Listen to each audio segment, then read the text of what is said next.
Hello, everybody. My name is Paul Shapira, and we are making a space opera. Today, we conclude our little series on gender in science fiction with gender in science fiction in the 21st century. In the 21st century, as Western culture has embraced more diverse views on gender and younger generations have done away with older, more rigid patriarchal definitions of gender roles, science fiction has exploded with a kaleidoscope of authors who both embody and encompass these new roles and create characters and stories that grow more and more interesting in their approach. Stronger, more three-dimensional female protagonists have arisen, and unlike the 90s, when strong female simply meant kicks ass violently like a male, still a trope used today. Damsels have nevertheless been widely replaced by women who are leaders, innovators, and heroes in their own right. Gender as a social construct has become a concept spread far and wide and has been explored in science fiction through single-sex societies, polygender societies, gender-neutral worlds, or characters who change gender. Traditional binaries have been blurred, male-female, organic-inorganic, human-machine, all explore more fluid, ambiguous identities. A massive trope that has gained prominence is beyond human, where the human body is transcended, whether as cyborgs, digital humans, genetic hybrids, or uploads. No one has explored the possibilities of the future of human uploaded consciousness better than the Finnish writer Hannu Rajaniemi. I'm butchering the name, but his trilogy, The Quantum Thief, The Fractal Prince, and The Casual Angel, I cannot recommend highly enough. Seriously, God tier, people. On TV and in movies, there has been much greater representation, both for women and queer voices. This has come with immense pushback from right-leaning segments of the populace and led to the ugly situation we find ourselves in now. However, it is our job, my job, to push on and push back, even while making mistakes, even while stumbling, and even while experiencing the occasional emotional burnout, because some days it can be a bit much. But we all move forward together, and when one of us needs time to withdraw, the others step forward until it is their time to be relieved. Making this particular set of gender and sci-fi videos was perhaps a bit of an overstretch this soon into this, new dumb little series of mine. But if now isn't the time to step forward, then no time will ever be. So here I am.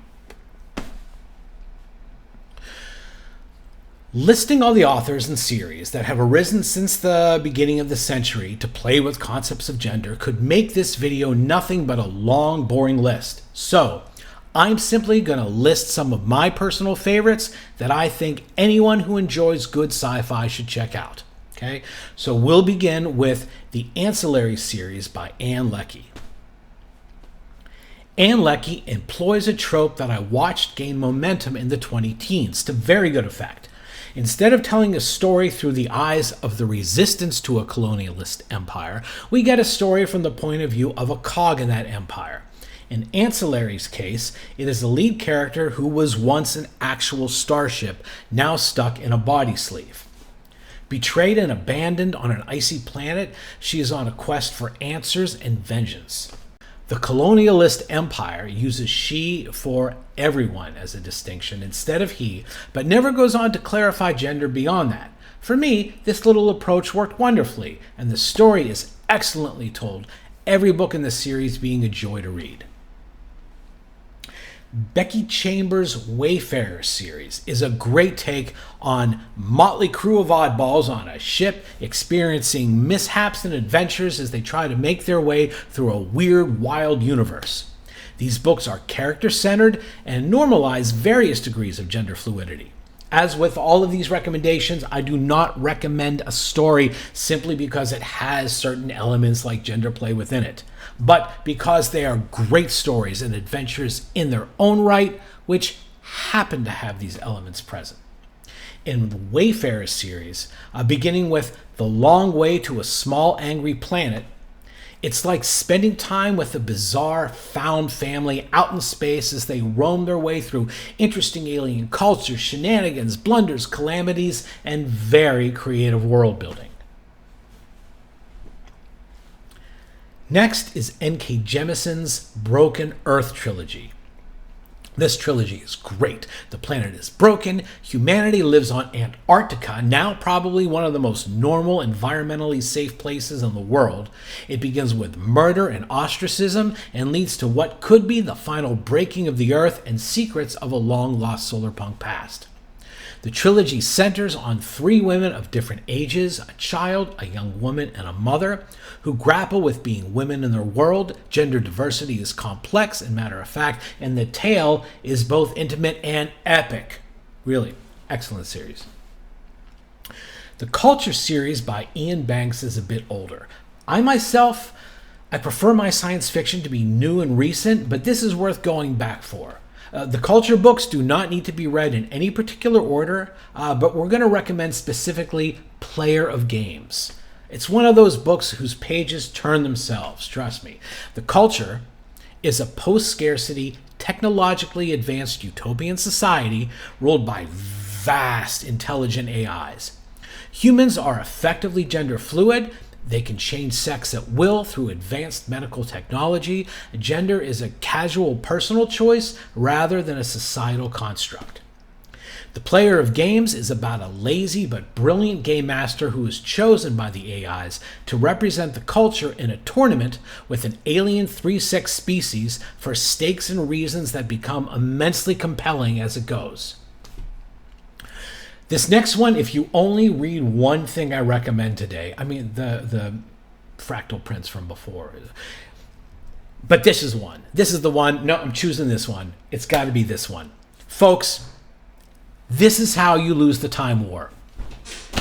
This is how you lose the Time War. This tiny little novella by Amal El Mottar and Max Gladstone is it's God tier for me. It really is. I cannot recommend this highly enough. In fact, stop watching this video right now and go pick up This Is How You Lose the Time War. It's beautiful.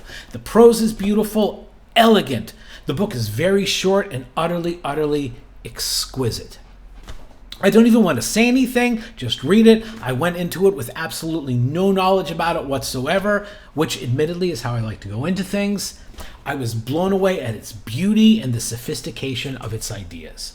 It's gorgeous. It's one of my all-time favorites. It's on any top 10 list I would ever make.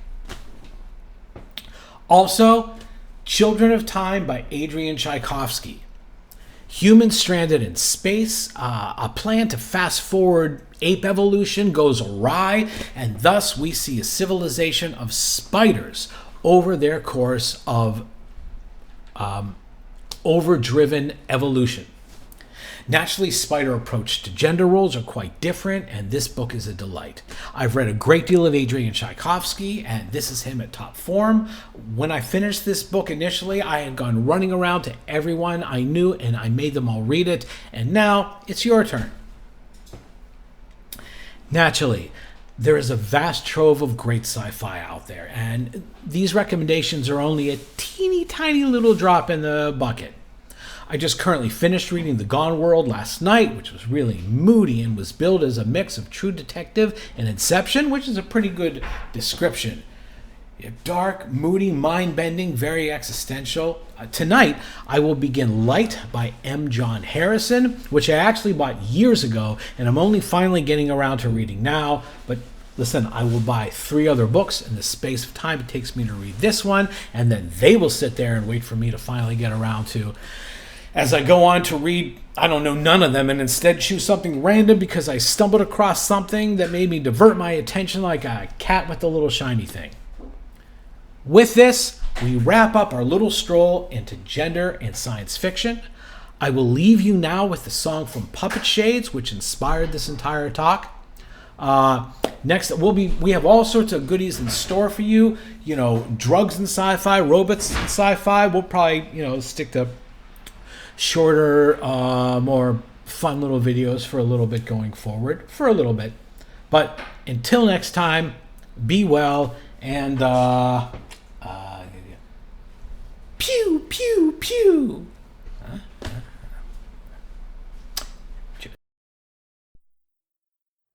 My baby only loves me when I'm a woman. My baby only loves me when I'm a gal.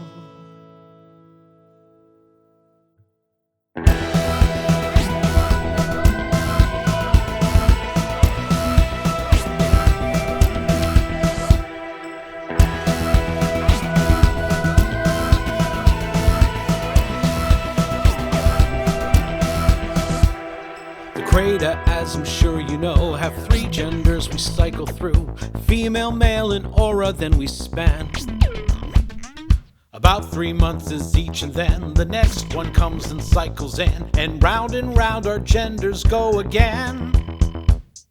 The thing that makes this more complex in biologic terms of sex, desire and attraction also change. My love, they only want me when we're both in female form, but then when I'm a male, they view me with distaste. Take my gun and out I go to every ugly rock I know. I kill whoever they tell me to get. And I'm a war gun in my hand, hard drinking, marching, killing man. When I'm done, be with my lover once again.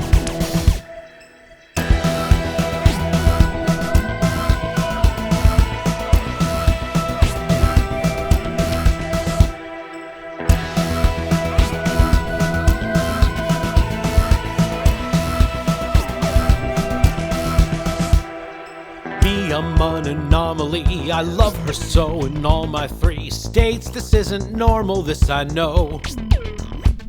There's drugs that are illegal, but they help to keep a gender stuck. We both try hard to stay in female mode. Let's create a military C for everyone's compulsory. 3 years at the least we all must serve. The military has the drugs to keep our gender fixed and stuck, and soldiers must be male throughout their term. Take my gun and out I go to every ugly rock I know. Kill whoever they tell me to get. And I'm a war gun in my hand, hard drinking, marching, killing man. When I'm done, be with my lover once again. Slowly the time passes when the days never quite seem to end. Your spirit, it falls to the road. As time seems to go oh so slow.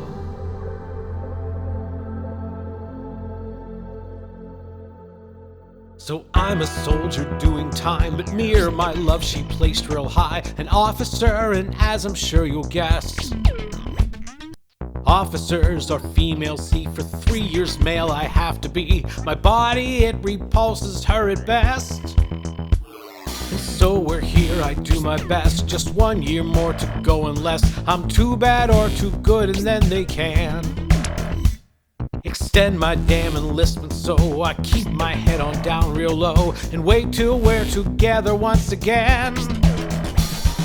Take my gun and out I go to every ugly rock I know. I kill whoever they tell me to get. And I'm a war gun in my hand, hard drinking, marching, killing man. When I'm done, be with my lover once again.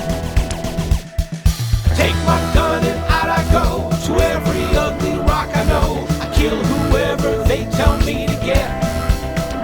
And I'm a war gun in my hand, hard drinking, marching, killing man. When I'm done, be with my lover once again.